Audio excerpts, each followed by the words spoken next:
That's what we're talking about. But, action gives you the confidence. It's always that first step. And today, one of our favorite topics to talk about is our go-to tools. We have so many that we've just set up today. We've got like 4 cameras going on. We've got our main camera. We got our B camera. We got our C camera. And we even have our P camera. Say hi to Tiffany, our producer over here. Say hi to the camera too. Hi. So here we are. We're all set up. And it's kind of appropriate that we are talking about tools, right? Because tools are necessary to help us do what we do. Obviously, in all forms of life, walks of life, from kitchen work to mechanics to garage door guys. But now we're specifically talking about tools for public speaking. Yeah, and tools with an intent. So I'm going to update our notes given our understanding. So we're going to put it here you'll see it. But the understanding is this: nervousness. Yeah. You ever feel that knot in your stomach? You're about to present, you're about to be on, right? I have it right now. Yeah, right. It's funny because we're in a room. Yep. We have a live audience, which is great. Yeah. But at the same time, clicking record, something happens. Like, we get on. Now, tools are meant to enhance our ability to speak better, to get to the point of being confident. And confidence comes as a result of knowing what we're here to do, and then knowing that all this work around us is contributing to that point. I can't agree with you more, specifically because whenever I have a job that I'm doing and I get into the home and I look exactly at what needs to be done and I say, oh, I'm going to need this tool. Now, when I go look for that tool, when I go to my, tool chest, my toolbox, I look at my tool belt and I don't find it, guess what? I'm freaking out. Yeah. I do that often sometimes. But the reality is that nervousness is due to the fact, or it's connected to, that I could not find my tool. I am not confident enough to be able to get the job done without the tool. Now I have to find a inferior tool or a hack. And let's be honest, hacks, they're just not that great. No, they're not. Because ultimately, the output is not great. Yeah. So particularly, we're going to be looking at how do we organize our thoughts? How do we prepare our speeches? And then build the confidence as a direct result of these practical tools that we can use. And we generally believe that these can help you as they're helping us. Being on camera, speaking, presenting an idea all together, it can feel intimidating. Yeah. But the way we go from being hacks or from feeling unprepared is by knowing that we have our belts ready to use, handy hammers, handy tools. But what are the equivalent when it comes to speaking and communicating your ideas? That's a great question. What we want to get into today. Yeah, that's a great question. So if I were to answer that question, what are the hacks? Forgive me. What are the tools? What are the tools that I need so that I'm not a hack on stage? I think, first of all, I would need to make sure that my voice is good. Yeah. I would need to develop it. I would need to open my mouth. I would need to make sure that I enunciate. I would need to use this muscle to make sure that it's good. I would also treat it good. Yeah. So probably going to have some warm tea. I'm probably going to have some warm water. I'm going to avoid things like coffee and alcohol, especially before a speech. Yeah. Because in those types of, those things don't help with even the speaking aspect of your body, your organism, just those things you really want to avoid. In addition to that, I want to make sure that, I look good. Looking good or perhaps maybe the physical aspect is also an important part of the tool. Yeah. Because you could go up on stage, sound, I would say, okay with your voice, but if you look like garbage, people aren't going to want to listen, and they're going to be more distracted on what you look like. Yeah. It's almost kind of like, we can think about it static, right? So when you have a radio with a lot of static, or maybe you're watching a channel and there's a lot of interruptions or distractions, it takes away from the message. So when you look good, when you are prepared, when your voice sounds good, when you're ready, you remove all that static that enables people to hone in onto the signal that you're communicating. So in a way, we're broadcasting the ideas that we have inside of us and communicating them. And so the tools inevitably help us. Now, maybe to frame what we're going to be talking about, there's a before, there's a during, and then there's the after. Before is a lot of these elements that you just talked about: the preparation angle, the getting ready for the presentation, the during, and then ultimately the after, right? Which you're able to congratulate, you have the outcome, you got all of that. But what do you say? Let's do it. Let's do it. What are we getting at the wormhole this time? What are we getting at the worm? I'm trying to follow my notes, and I clearly get devoted, but we're at. We're good. No. But it's like energy. It's fun. It's like we're saying stuff. That's actually a really good question, Frank, because in the wormhole, we're going to be talking about the tools that really surprised us and how you can get started today. Yes, 100%. And it'll be something that you have available to you, and you're not even aware of it until we discover what it is. Okay, so why do we feel anxious when we're about to speak publicly? When we have a negative experience, it creates a memory that becomes embedded in us. And then every time we're about to speak in public, we go back to that specific encoded memory where we feel we're going to say the wrong things, our words are going to fail us, Our fly is down. and everybody's pointing, laughing, and that triggers us, right? Because that's happened to me like tons of times. I feel so bad. And that's probably like one of the things that like, you got to check yourself, right? That's probably why they have mirrors, that you're like, your tie's right. You know, you don't got like a cowlick or something like that. But you were thinking about your topic, right? You're getting in front of people. Yeah. To begin, it's good to identify it's a real fear. Yeah. The fear of public speaking. It's not something you're imagining or something that you feel is someone else's. They do it so naturally and they have. No, all of us feel it. Glossophobia, right? The fear of public speaking. That said, the anxiety is a response in a way that's our brain, our body indicating that we want to do the best we can. Yeah.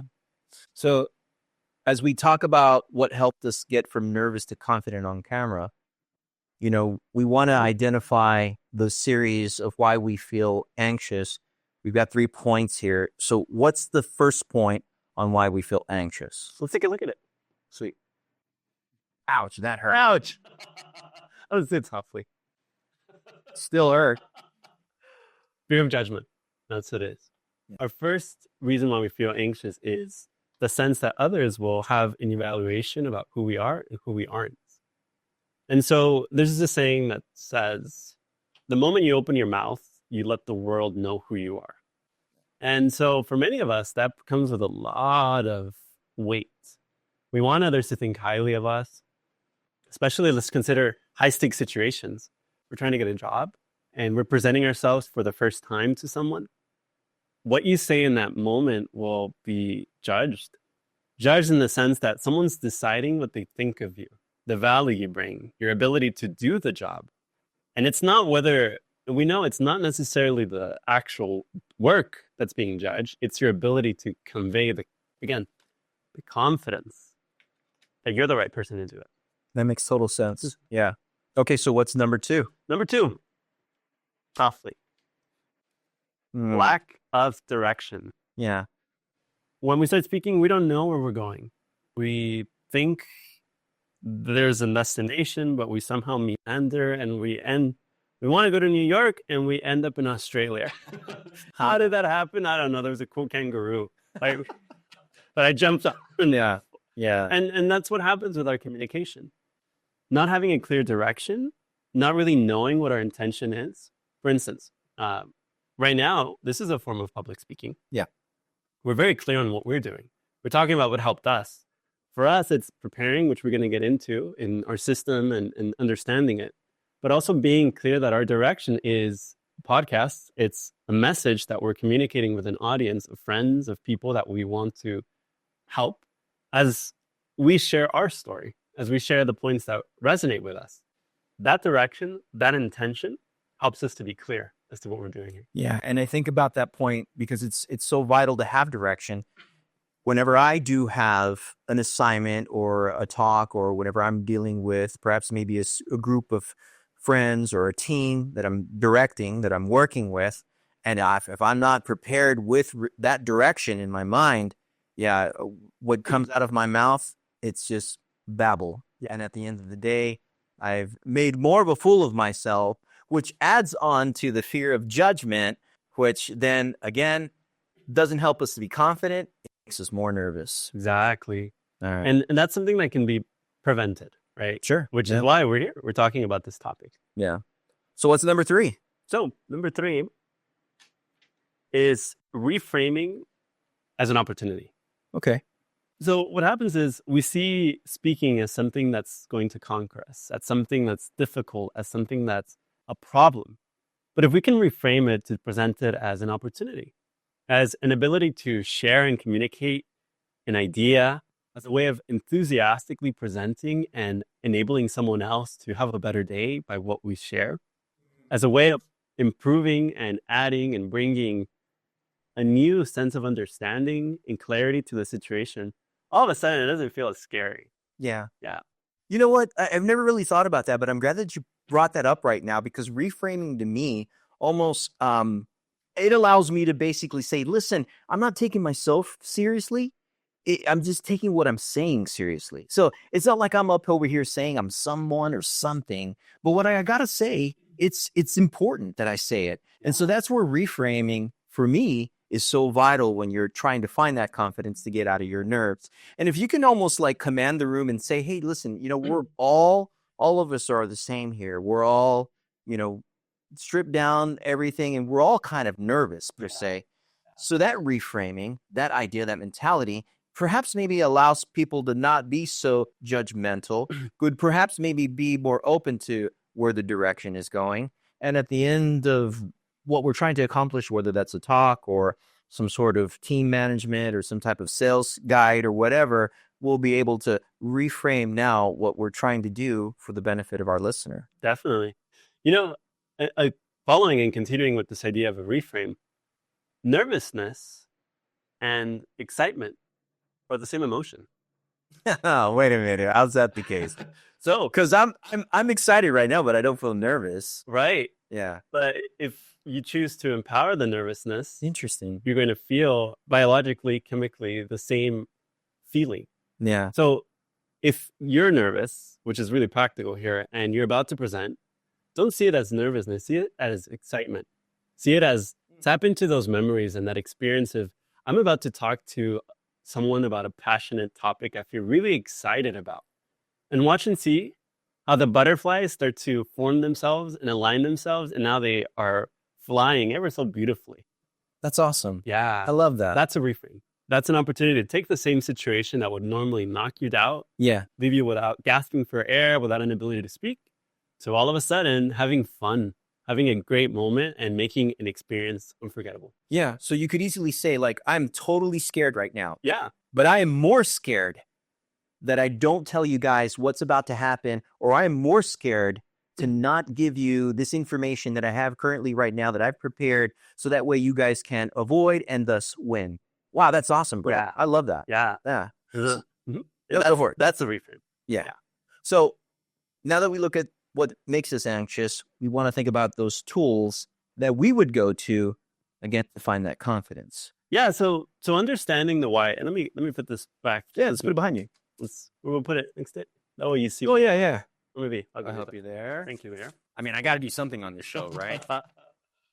Frank did all this with our producer, Tiffany. Frank did all of this. I was pretty much like, why don't we just draw a little, like, Tiffany actually made that face. I didn't even do anything. I'm just pointing at this whiteboard. But there's something coming ahead. Cool. That you will do. Let's do it. Oh, yeah, there is. That's right. I forgot. I totally forgot about it. What a show, guys. Come on. It's our show, right? I mean, we're excited. Totally. AKA nervous.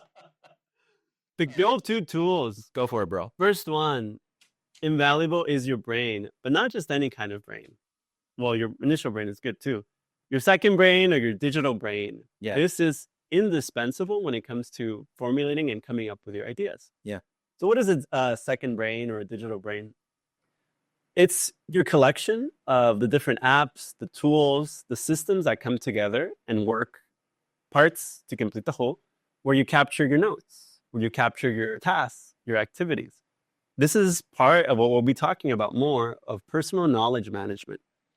But it's a tool, it's a system, it's your Apple Notes, it's your OneNote, whatever tool that works for you, where you can start to offload what's on your first brain and upload to your second brain. That's awesome. So in my case, I definitely use a lot of Google tools. I'll use Google Keep. I'll use Google Sheets. There's a number of things that I use off of Google. It just makes it simpler for me. Of course, what are some of the tools that you like to use that maybe might be a good recommendation? 100%. Notion and Obsidian are game changers. Yeah. So Notion in particular, because of its ability to have a layout that you can move. Mm-hmm. Notion gives you the flexibility to customize, to work with teams, to organize ideas, projects, files. And I really like using that, in particular for fleshing out things like this, like a script, or having just different valuable pictures that you can use to help guide your communication. Part of what I would say the power behind these tools is it gives you an outline. And we'll talk more about outlines in a bit. But you have a place where on your phone or on the go, you can easily, quickly see your next talking points and present with confidence, because that's what matters. So when you have key points, when you have stories, conclusions, your introductions, I like to be able to see my collection of these different tools together. Yeah. And so Notion helps me with that. Personally as well, Obsidian has an ability to see a graph. My mind is very disconnected. And oftentimes, especially when you're having a conversation, you're relying heavily on intuition, on being able to connect dots. Yeah. So knowing that I have the dots to connect, those dots being the notes, gives me an ability to have a better conversation. That's awesome. That's awesome. Clearly, those are the types of tools that I think will allow anyone to be able to hone in on getting less anxious or being more confident, not feeling anxious, and having a second brain. It's so funny having that second brain. For me, I've always had it. I just didn't know it was called the second brain. Yeah. It was just basically that point to where I always gathered my thoughts, even before when I was about to perhaps maybe approach a customer, or if I was doing a sales call and I needed a script or something like that. I actually have that in my Google Keep folder, in my Google Keep, where I will refer to it. I go to my script and there's my second brain working for me. It's almost like it's involuntary. I'm able to just, riff off of it, and I'm able to, make a sale and close a deal and things like that. So I love that. Definitely. What's the next one? What's the next tool? Next tool, mind map. I love mind mapping. Mind mapping's fun. Tell us about it. So the way I mind map is it's more like, it's almost like with pictures, to be honest with you. Like I'll draw a little picture. I'll draw something that's basically, my core thought will be words in the middle. And then from there, it's like a little diagram, like a bridge or like water, or, some type of catastrophic event, like, bricks falling or something like that. Why? Well, that type of mind mapping helps me to basically think more of the imagery as opposed to just specific words. Like if I just wrote specific words, I just might get stuck on the word. Yeah. But what I really want to convey is the picture. I want to create this movie, this film that's right before their eyes, done through mind mapping. 100%. A mind map actually shifts how you perceive the information. Yeah. So there's benefits in being linear. So we have point A, point B. This is in a form very linear, and we're following a sequence, and it provides structure that engages the left side of your brain. Mind maps enable you to tap into that right side. So now we're more expressive, we're more creative, we're less attached to saying word for word and conveying ideas, right? That's the pictures, right? Drawings. Yeah. Drawings, the maps, right? I love that. We turn by turn, it could be different, right? But we know the end destination. So when you know that you're speaking in whatever situation that's relevant to you, and you are going in the right direction, that's a mind map. That's a map, again, guiding your speech to communicate. So you might not have said the exact word you were planning. You might not be as eloquent as you'd like to be. But if you know that you are very clear, again, tying it back to you have a direction and you have a map that's guiding you, And that's available to you on your phone or as a printout or whatever tool you have. Yeah. Now you're talking Yeah. That's with beautiful. purpose. That's beautiful. All right. What's number 6? Number 6, voice recording. I love voice recordings. Yeah. Yeah. How do you use voice recordings? So the way I use voice recordings is with songs. So I have a melody in my head. I have this song structure in my brain, and then I will usually sing, hum. I'll say some words for that specific song. Now, sometimes I will take that same methodology and I will put it perhaps maybe into a YouTube script. I'll put it in a sales script. I'll put it in a talk that I have. Yeah. I basically take those ideas that are spur of the moment. I open up my voice recorder or my voice memo app. Yeah. I literally start singing or start talking to it. Frank, am I crazy? No, you're not. I'd love to hear that time. I do something very similar. Cool. There's a few tools, and we'll have recommendations for all these tools. We'll put it on in the show notes. Cool. Otter is a tool that's really good. What it does is not only your voice recording, but you're getting a transcript made. Yeah. Now, if you want to take it to a next level, there is a tool such as Loom, which I use heavily. Which is great. Not only is it a voice recorder, it's a video recorder. Yeah. So there's a lot of information that we're transmitting with our body language that we've talked about and we'll talk about because it's so key to public speaking. But at the same time, being able to hear the voice, being able to read the transcript, and being able to take it all in makes it so that it's captured in your digital brain as a tool that's indispensable when it's time to speak. Oftentimes we're nervous because we're not prepared. When you have these tools at your disposal and you know that you've done the prep, because everything you do and everything you learn is you can think about it, a little seed that's sprouting, that's waiting for you to pluck its fruit to present and give to someone else with your speech. Now we're reframing how we public speak. A lot of us don't feel confident in public speaking. Myself, I felt that way too, because I wasn't doing the learning in a systematic way, in a way that I could actually use when I needed it most. And oftentimes, have you ever heard that saying or that practice? The practice is a lot harder than the game for a lot of these professional players. I have, yeah. Yeah, it's a sense that like when they're working out for an NBA game or an NFL game, it's such intense training that when they're actually performing, it's easy by comparison, right?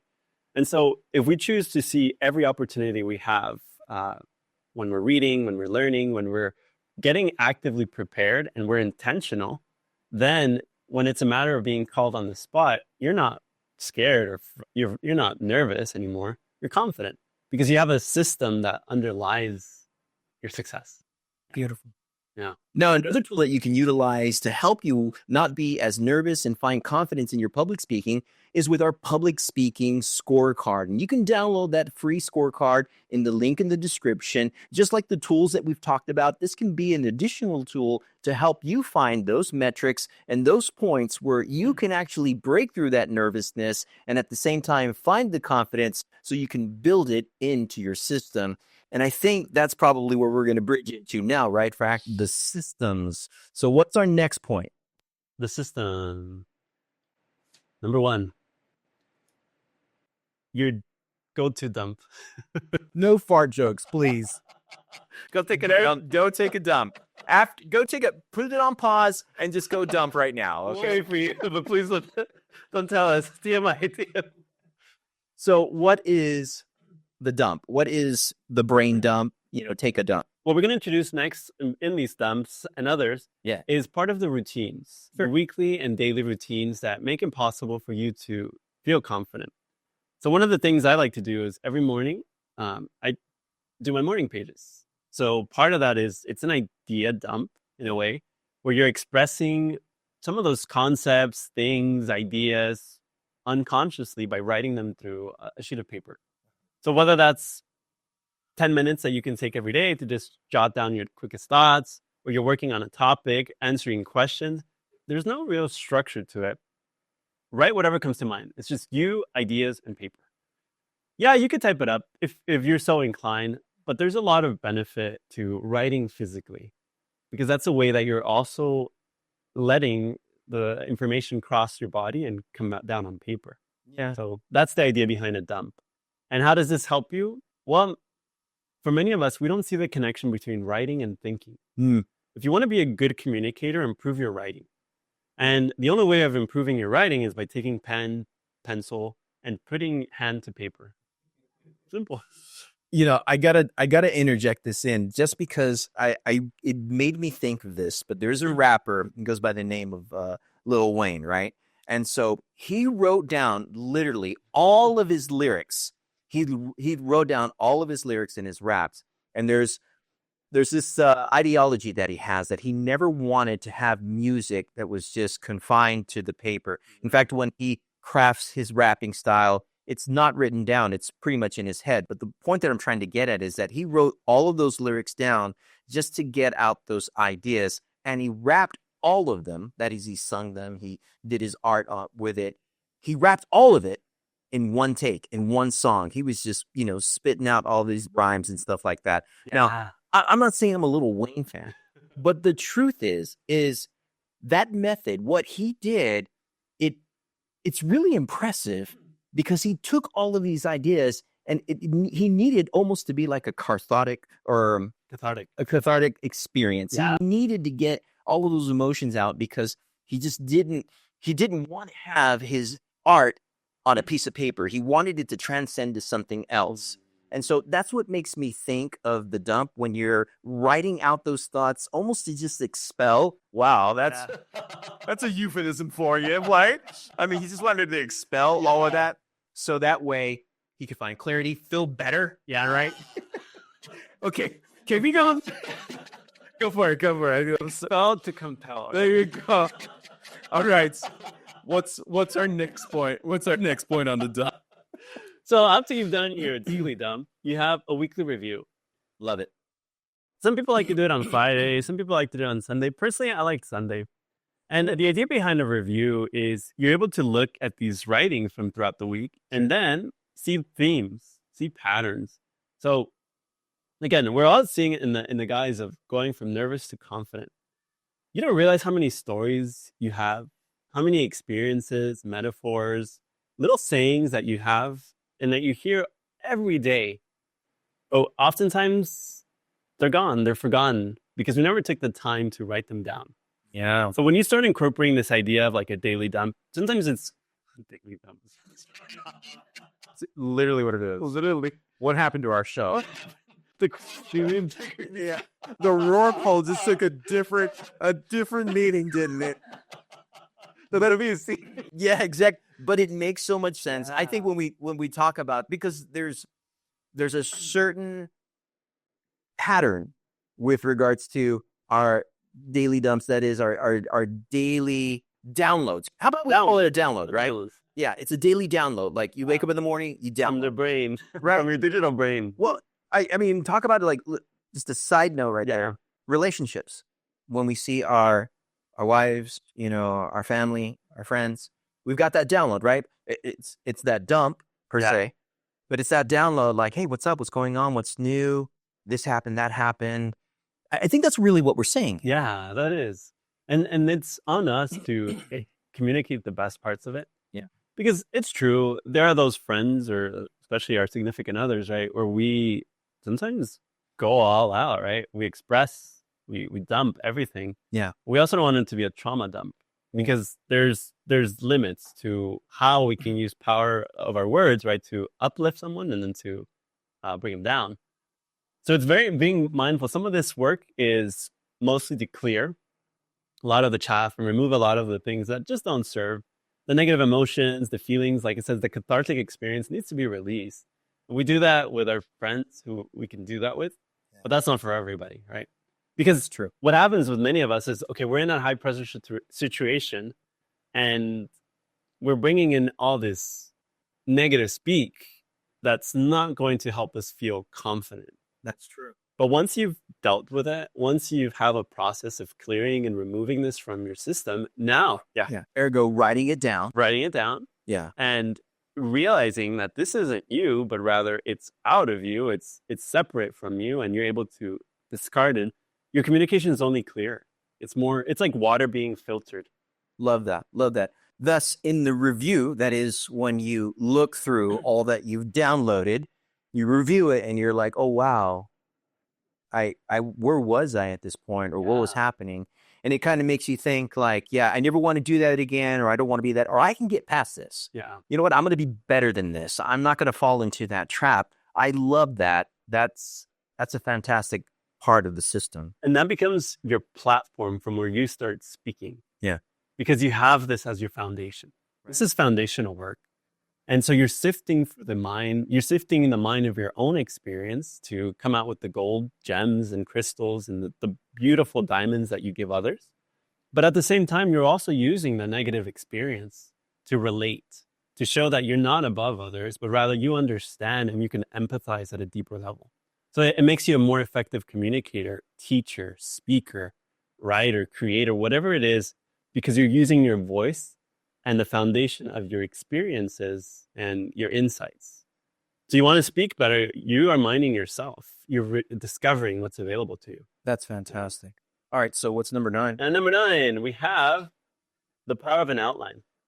Taking all of this that we've talked is good, but it's still really spread out and it's very diverse. Yeah. But when you can start outlining and taking the most relevant pieces, again, those gems that I referred to, and putting them in a simple structure, introduction, body, conclusion, now you have structure and order.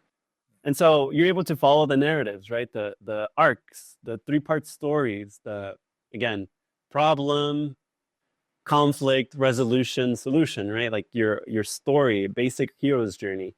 And that in turn starts to create.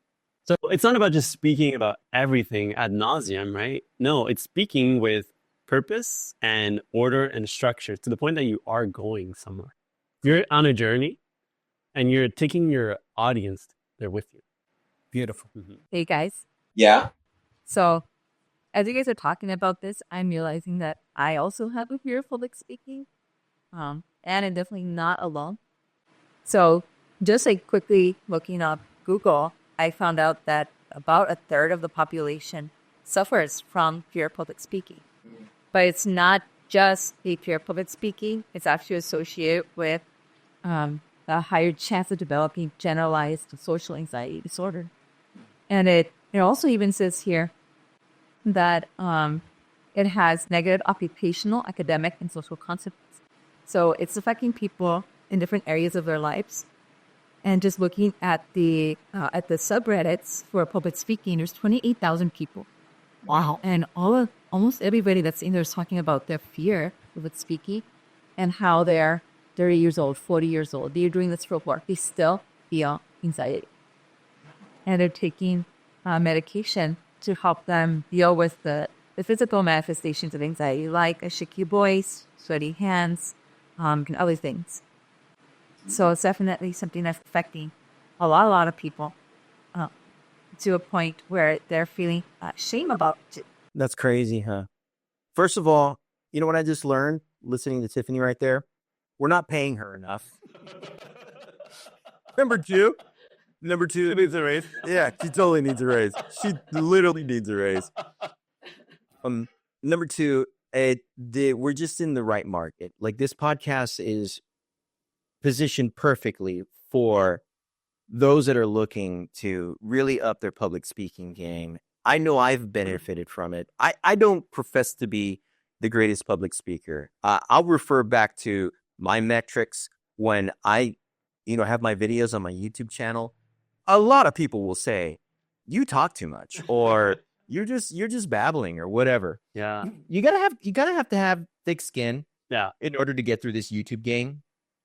But I appreciate those comments more than the ones that tell me, "Oh, you're awesome," or "You're a great speaker," or whatever. I appreciate those comments more because it just tells me that I didn't connect with the person, and it makes me want to be better. It makes me want to not be as nervous, to be confident, to get through that anxiousness, to use the tools, and to find my system.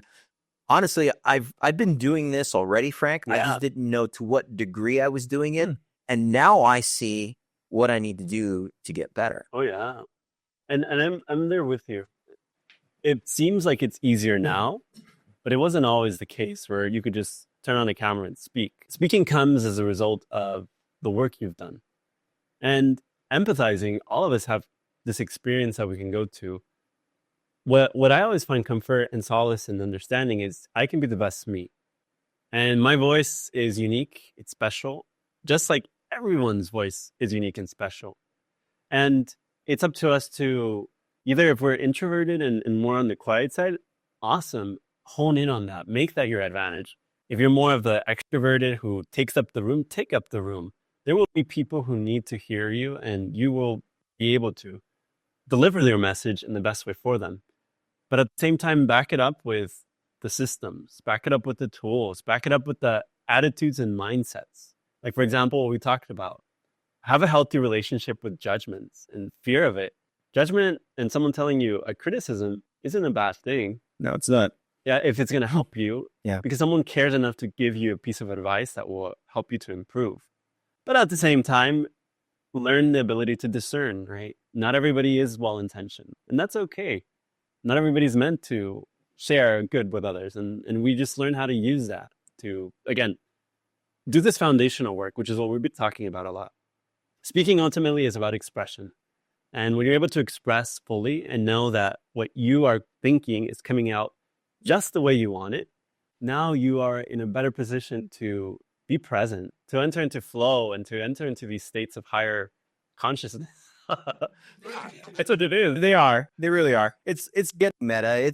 It's really like being able to take something so complex, an idea that's super complex, and just distilling it down so that it's so simple that someone can say, that makes sense. That's completely how I feel, what I think. I agree. Sign me up. Get me on board. Right. Did we just get through the wormhole? I think we did. That's usually Frank's his what is that? It's his matrix move. It's the move. But you have been granted the sword. The pen mightier than the sword. Pen is mightier. The Expo and dry eraser is mightier than the sword. So you're probably thinking, what is that this little last, I don't know, can they see it on the camera? I don't even say they saw.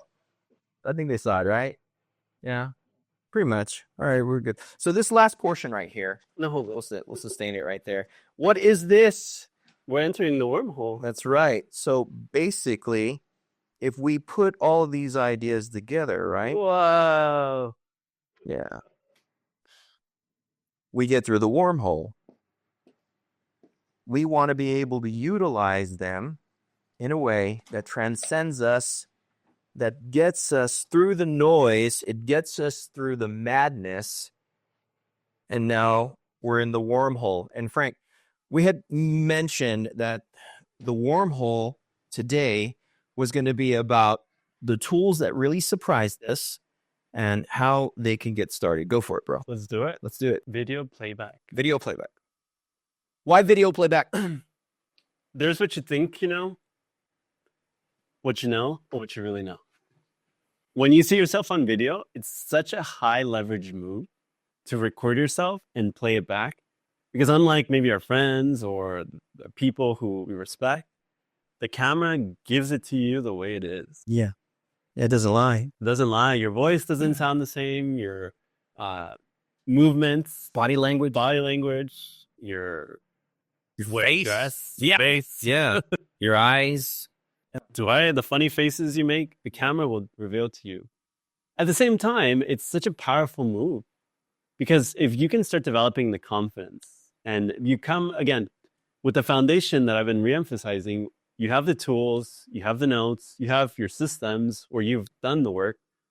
Now, part of it is using this expression in a way that's available in your pocket to get your phone and record yourself. That's right. That's all you need. You literally have the tool in your hand to do that. And you just got to press record. You got to get through it. You got to say, okay, how do I look? How do I sound? How do I feel? Yeah. And then see it. And endure those first 5 minutes. That first minute will feel eternal, right? If you've never done this before, where you're seeing yourself.